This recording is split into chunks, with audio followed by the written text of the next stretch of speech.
Let me give you Doflamingo's rap sheet real quick. He manipulated the entirety of Dressrosa and literally erased their history overnight. He was the type of mastermind to actually study and strategize against the Straw Hats. Went toe-to-toe with the smartest pirate we've seen yet. He knows all of the Will of D and Supreme King Haki stuff that we don't know yet. And finally, he infiltrated the world government while running an underground black market empire. Donquixote Doflamingo is a string-using puppetmaster that has metaphorical and literal marionettes in every sector of power. Doflamingo is one of Shonen's best critical thinkers, and that characteristic alone gives Dressrosa more folds than a pizza box. It wasn't about his strength. This man is a genius. Contingency plan after contingency plan, and alliance after alliance. When I first saw Doflamingo in Skypiea, I saw a severely bow-legged crazy nigga that was rocking a Killer K and pink furs, and I assumed he was a maniac. And when I saw him again in Marineford, due to my maniacal assumptions, I always questioned his true motives and his alliances. So by the time I got to Punk Hazard, my views on Doflamingo were pretty much set. Imagine how floored I was that this man and the rest of One Piece dipset was running the most cunning, loyal, and sinister crime syndicate in all of One Piece. But nah, don't get me mistaken, this video isn't just about Dofi. Nah. Just like how Mingo had a lot of connections to a lot of people, he himself was used as a figurative connection to directly and indirectly bring out the best in every Straw Hat present. By the way, I don't know if y'all caught this, but this arc is full of irony, like full of it. And Usopp is the focus of like 75% of it. But we gonna get to that later on in this video. Last video, I said that Punk Hazard really reminded me of Thriller Bark. And if I had a comp for this arc, Dressrosa, it would unsurprisingly be the One Piece fan favorite, Alabasta. And how ironic is it that Oda had the foresight to foreshadow a literal 1v1 between Doflamingo and Crocodile 250 plus episodes ago. And just as equally as ironic, Alabasta had their own revolutionary army.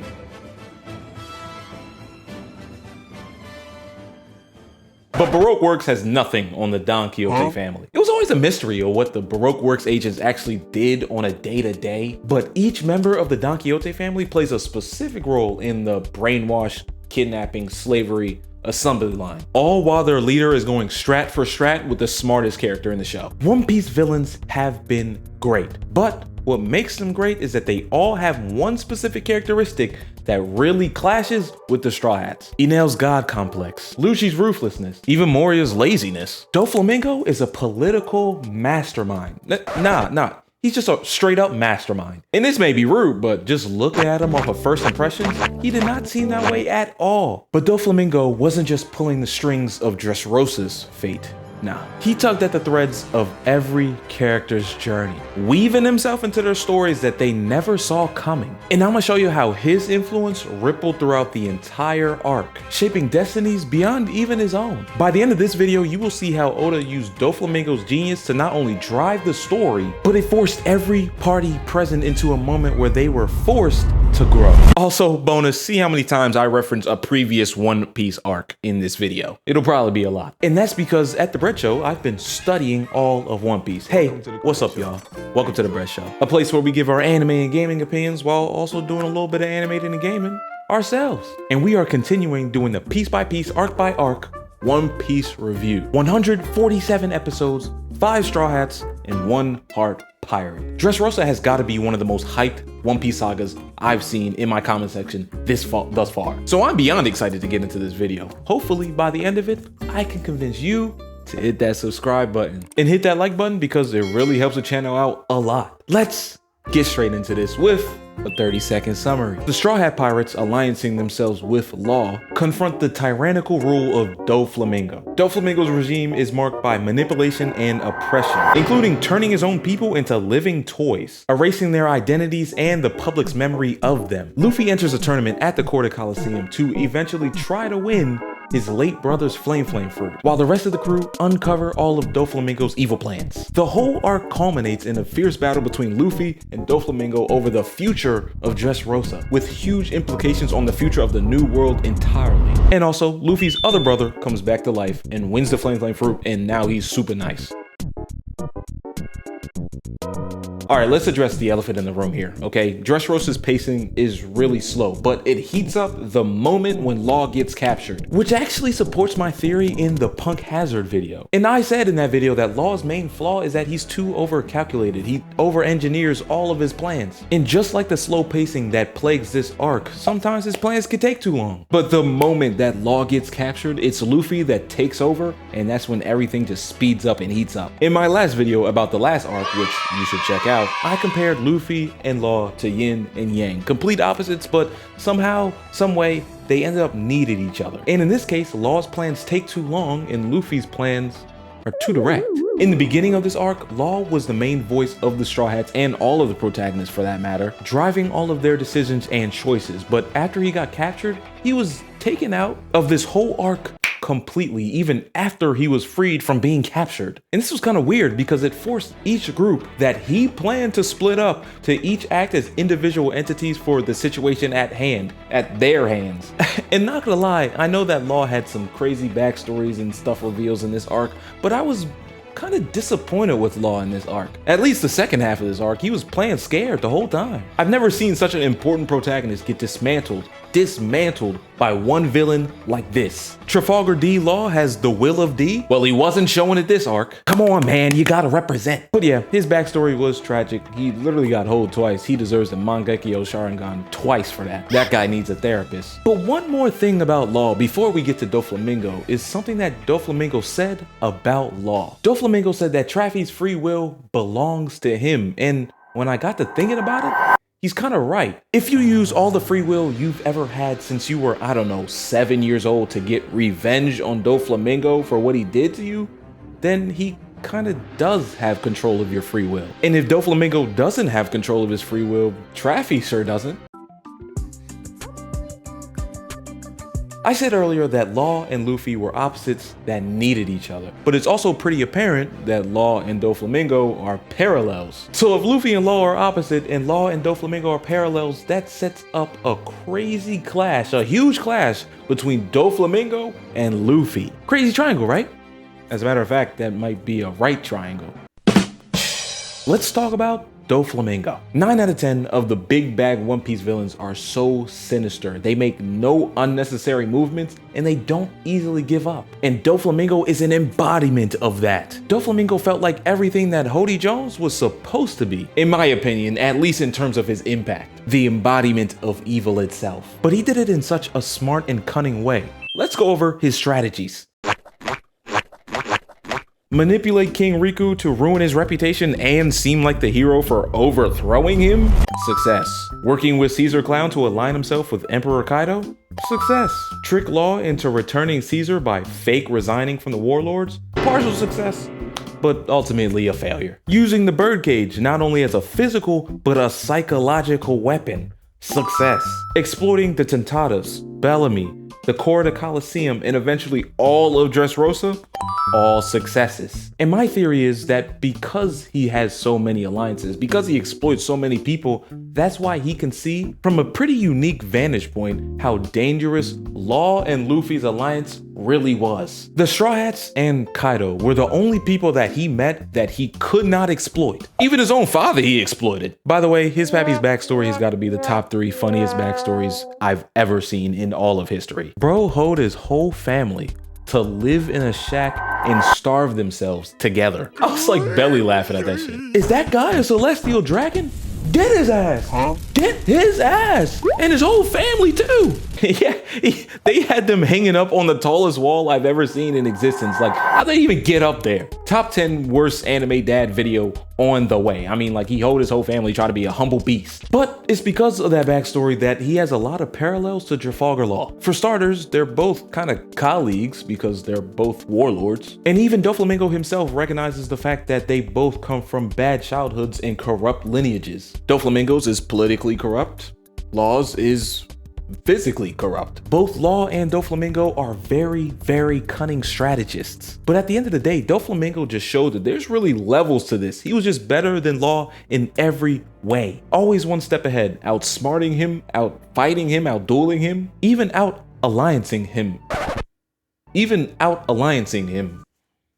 I just made that up. Doflamingo respected the Straw Hats, and specifically Luffy, who he saw on the battlefield, but he made it a whole point to dismantle anything that Law ever did. None of Law's plans this arc got off the ground, and it was because of Doflamingo. It all started with him calling the world government on Law before they could even get the Caesar exchange going, to the fake resignation, to shooting him down in the streets publicly twice and imprisoning him. Even when it became time to clash blades, he was still in his head. Even though Doflamingo and Law are technically on the same level, as an audience member you can see that Doflamingo was always a step up. Doflamingo is also barely on screen, which is oddly ironic because he was very screen present in Punk Hazard, the arc that wasn't even about him for real. But even while not being on screen, Doflamingo's presence is really felt throughout the whole arc. Obviously the Straw Hats' focus was on him. His family praised him the whole time. He was a driving force character in Law's story, in his brother's story, in his father's story. All three flashbacks that we got constantly throughout this arc all had to do with Doflamingo's reactions and actions that he took. His brother was literally silent, and his story ended with his own brother hunting him down and trying to kill him. In a reaction to his father's decision to go down to Earth, he killed him. He killed his father. And then he had a big part in raising Law. And not to mention, all of his family members latched onto his potential the first time they got a chance to meet him because of his hockey. The more I talk about Doflamingo and the more I say this all out loud, he really seems like the opposite of Luffy. Luffy also is a driving force character and attracts a lot of people to him for things that he doesn't exactly ask for. Even at the end of the arc, he denies being an emperor of an alliance and still ends up getting it. And that's a beautiful thing about One Piece and its story and its writing. Before we even get to the first scene of Luffy versus Doflamingo, that fight is set up perfectly. They are exact opposites, two sides of the same coin. One person's using his powers to be free, the other person is using it for revenge. And surprisingly enough, on each side of the moral coin, they're kind of getting pretty similar results until we get to the inflection point that is Doflamingo versus Luffy. But unlike Luffy, Doflamingo is actually pretty intelligent. He uses time at Marineford to be vigilant and observant of what's going on. In my Marineford video, I definitely questioned Don Quixote's alliances with a lot of the other warlords, and it seems like I'm not the only one, Fujitora. But little did I know at that point in Marineford that Don Quixote knew damn well what he was doing with those alliances. He's the master of alliances, and he used his time at Marineford to get an up-close look at the next generation of pirates and what type of people they were. He does not underestimate the Straw Hats. Now, this could be held by the fact that the Straw Hats have legitimately made a name for themselves, but he may be the first villain to actually do that. And there was a weird part of this story where I had to question myself, who's the oppressor, who's the villain in this arc specifically? Because unknowingly to the people of Dressrosa, they were fine. It's the Straw Hats led by Law that came in and just started shaking things up. Really? Huh? Okay, no. Doflamingo's crimes definitely had a lot of victims. But at the end of the day, if the Straw Hats didn't show up, Dressrosa, I guess, would still be a pretty sovereign place. I don't know. But who exactly was the oppressor and the defender in this arc was a really blurred gray line. And it's Doflamingo's plans and mastery that formed that. He made it a gray blurred line for a reason. He threatened the king and got the whole kingdom handed to him, and then erased the history, made the people turn on their old king, and made the people also love Doflamingo to the point where he resigned for I don't know, a few hours, and everybody was freaking out. Doflamingo didn't just control Dressrosa's fate. He intricately wove himself into the lives of every character, influencing their paths in unforeseen ways. Let's really uncover how this far-reaching impact shaped the entire arc, affecting destinies beyond his own. Now, this might be an unpopular take, I don't know, but I love the fact that Nami, Chopper, Robin, Sanji, and Caesar all dipped out of there. There's more emphasis now on a small crew. Outside of Luffy's little character arc in Marineford, this is the smallest the crew's been since Alabasta. 5 members. There were 6 members in Skypiea. Or 5.5 if you want to say Robin was a half character, but still, there was only 5 members in Skypiea, 5 members of Straw Hats in this arc. One Piece has 2 tactics that they keep going back out to. Bring out that map, give backstory to whoever wants it, and at the start of every arc, distract Luffy. It's almost like the mangaka himself even knows that he can't contain his own character that he created. So he just sets him off to the side and distracts him. The Core to Coliseum arc was nearly pointless outside of the fact that Luffy met Sabo and Rebecca. It was pointless for Luffy, I mean. So we're gonna focus on who is there. Frankie, Robin, Usopp, Luffy, Zoro, and then Law, but he's a heart pirate. If Luffy is a must-have in a One Piece arc, and Zoro is his right-hand man that has to go with him, the rest of the Straw Hats in this arc are the characters who last got their big moment in Water 7. When it comes to the impact of Doflamingo on this arc, I'd argue that Zoro and Robin of the Straw Hats were probably the least affected. Robin was there as the bridge between the Straw Hats and the Revolutionary Army, and Zoro's role was to find the Tontadas and fight Pika. Side note, since the beginning of this arc, I really wanted Doflamingo's last final fight, ultimate fight, to be with Zoro, because strategically speaking, Zoro is a sword user. As a matter of fact, he's a 3-sword style user. And Doflamingo uses strings. I thought that Zoro would be the perfect matchup for Doflamingo, but that might just be my Pokemon brain going at it again. Frankie, though, was the heart of it all. He was the heart of the whole plan. He was the catalyst for the Straw Hats staying in Dressrosa. There was an inflection point where the Straw Hats got on like a conference call and all had to decide, hey, we could get Law out of here and just destroy the factory, or give up entirely and chalk up this whole Dressrosa thing as above our pay grade. It was Frankie that stopped that conversation short, and then everybody else fed off of that energy. So not only was he a catalyst, but he was the heart of the situation. Like I said, he's the one that destroyed the factory, which was the whole point of this mission going into it. So Frankie actually shouldered a lot of the load. Pause. And then there was Usopp. Usopp is the comedic relief that takes on the responsibility of an MC. And the way that's executed a lot of times is absolutely hilarious. I'm going to go over all of the ironies in Usopp's story that brought him to Dressrosa and through Dressrosa into the future. Was this Usopp's biggest moment since the time skip? Yes. Was this Usopp's biggest moment ever?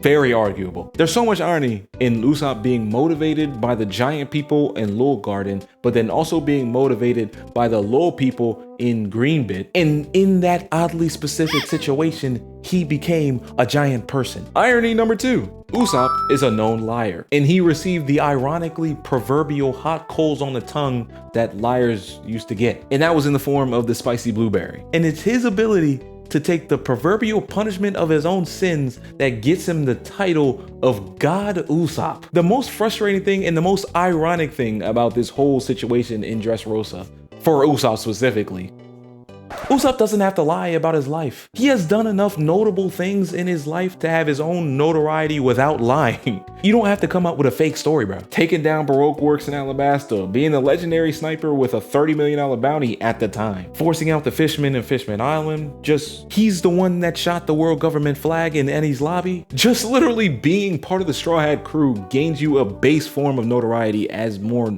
notorious the Straw Hats eventually get. There's even irony in the fact that Usopp became a godlike figure because of the words he couldn't say when his whole character is lying with his words. This instance might be a stretch, but there's irony in the fact that he was immobilized after his big moment in the factory, and he was fighting on Luffy's behalf, but Luffy was the one that was immobilized fighting for his behalf in Enies lobby. And one little last piece of irony, maybe the funniest piece of irony. Usopp, again for the 37th time, is a known liar, and he slimed Sugar twice. But the second go around of him trying to take Sugar off her feet, Sugar was in the middle of trying to pull off the most devious lie, the most tide switching lie, because she was gonna lie to Luffy and Zoro, or it was Luffy and somebody, and turn them into toys. I'm pretty sure it was Zoro. And that was a devious lie that would have sealed Doflamingo's victory. Basically, Luffy got saved from a liar by a liar. And another side note,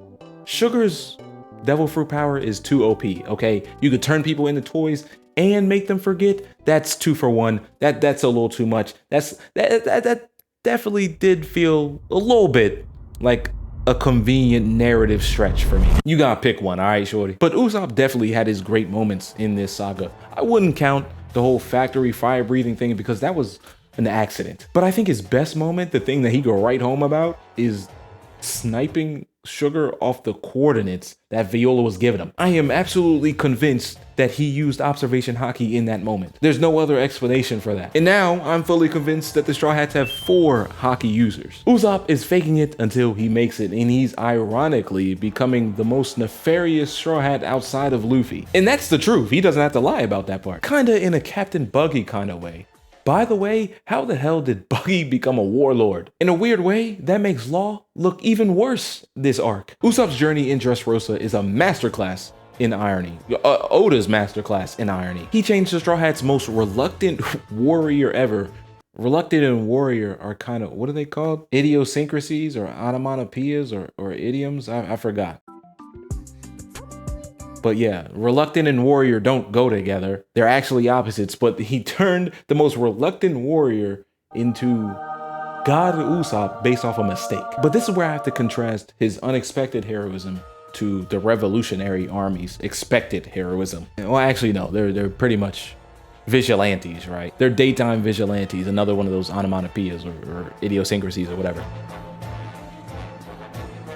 Though, what I would say formal introduction of the Revolutionary Army opens up this arc's and really the whole world's undercover super high stakes. And they expose the global ramifications of Doflamingo's reign, especially to the world government, specifically Fujitora. So as we shift from personal triumphs to political upheavals, let's explore how these threads intertwine to shape the world of One Piece. So yeah, the Revolutionary Army was, I would say, formally introduced. Again, at this point, everyone knows Luffy's dad except for Luffy. That's how it seems. Sabo works right under Dragon. At this point, I'm getting the hint that Luffy is like avoiding his dad, kind of like Gon was with his mother. He had his own goal. He didn't care who his real birth mother was. He had no interest in knowing her at all. He viewed Garp as a father figure, but even Garp abandoned him since he was a little kid. But this really emphasizes and sheds a different light on why he views his relationship with his brothers so dearly, and he views the relationship with his crew so dearly, and why he would need those relationships. Sabo was going toe-to-toe with an admiral, like mid-aura farm. Like that guy was aura farming the whole time. No pun intended, but he's cold now. And I'm glad that he's the one that got the flame fruit. We didn't get much about the Revolutionary Army, and I think that was purposeful. We got a little scene with Kuma in it, but I'm thinking of the real Kuma. So I guess it's gonna be interesting to get Kuma's lore after 500 episodes. But it's clear that everybody connected to Luffy either was legendary before they was connected to him, or become legendary after they meet him. And I'm talking about Sabo, and Ace, and all of the Straw Hats, and Rebecca, and the Toy Soldier. Oh, well, you get the point. And my way too early theory is that this has something, I don't know what, but something to do with the Will of D.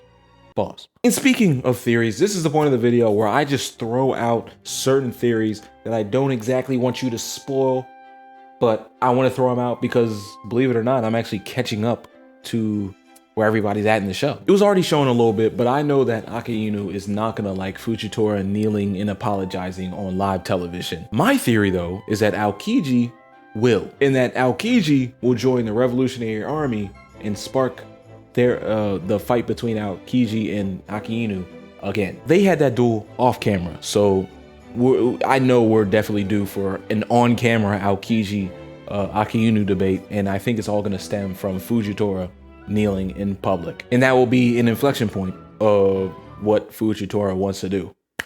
Just my theory number 1. Also, I could not stop thinking about the one-off line in Doflamingo's backstory about the Celestial Dragons, that Alabasta didn't send their Celestial Dragon to live in the Holy Land. Alabasta has a Celestial Dragon. Who is it? And I think that the Revolutionary Army and Alabasta run parallel, or maybe part of the same group as a Revolutionary Army.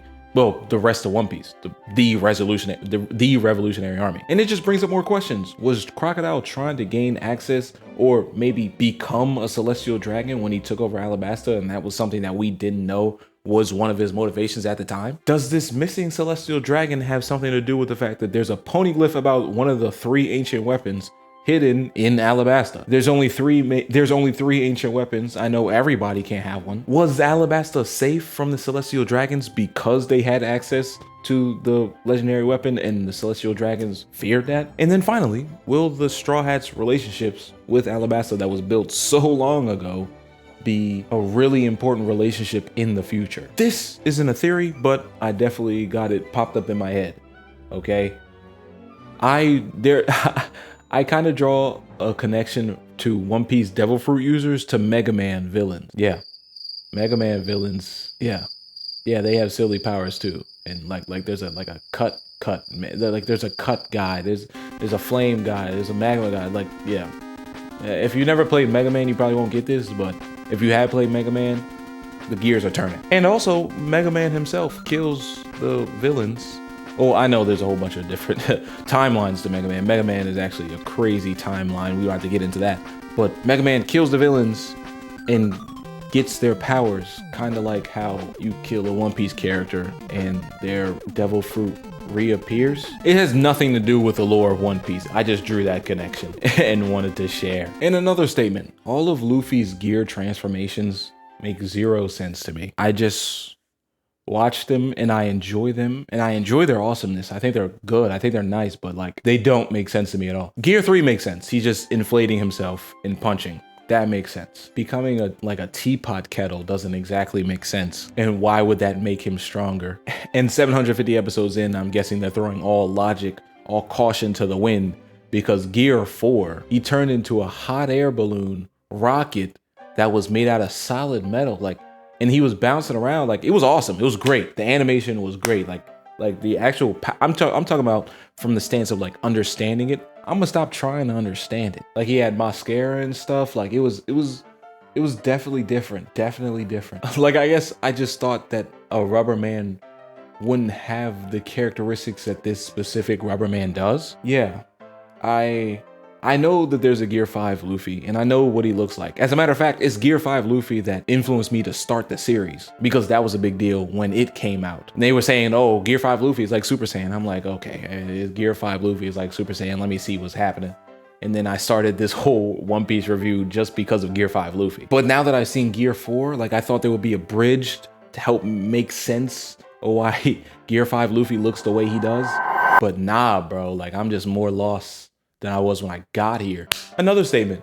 This is probably my favorite fit from Luffy. Yeah, this probably is. Pineapple shirt with the straw hat. It really goes with the straw hat anyways. And Lucy, the grandpa character, man, that was pretty funny. And doing the whole voice and everything. And the fact that literally everybody saw through his disguise, that was pretty funny. This setting is really unique. This story is really unique, just like every other One Piece arc, and I really liked it. Another thing, Bartolomeo. It was a surprise that he was a One Piece fan just like me. He knows everything that I know, but it made sense that these types of characters would pop up, and I'm glad he did. He was strong, but he also had comedic relief. In this arc, Luffy turned his big fans into even bigger fans, and turned his worst enemies into big fans, accidentally. If you enjoyed this video, you are guaranteed to like all of my other videos, especially the One Piece videos. Hopefully by the end of this video, hopefully by now, I convince you to hit that subscribe button, especially if you're a One Piece fan, because I got a lot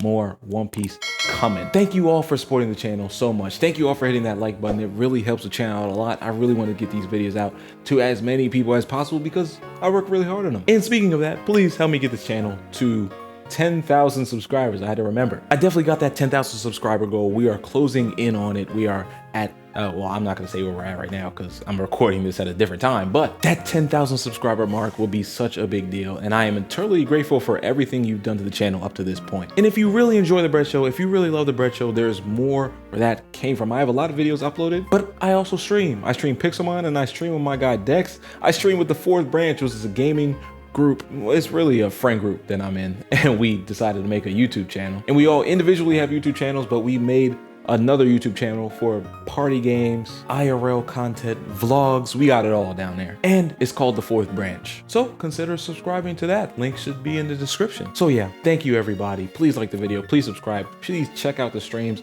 I also stream Pixelmon on a server that you can join. Just go into one of the Pixelmon streams, and on the top of the screen should be the IP to join the server. Spread love. Oh wait, one more thing. I know I've been hitting you with a lot, but there was this one specific commenter who commented on the Punk Hazard video that I did.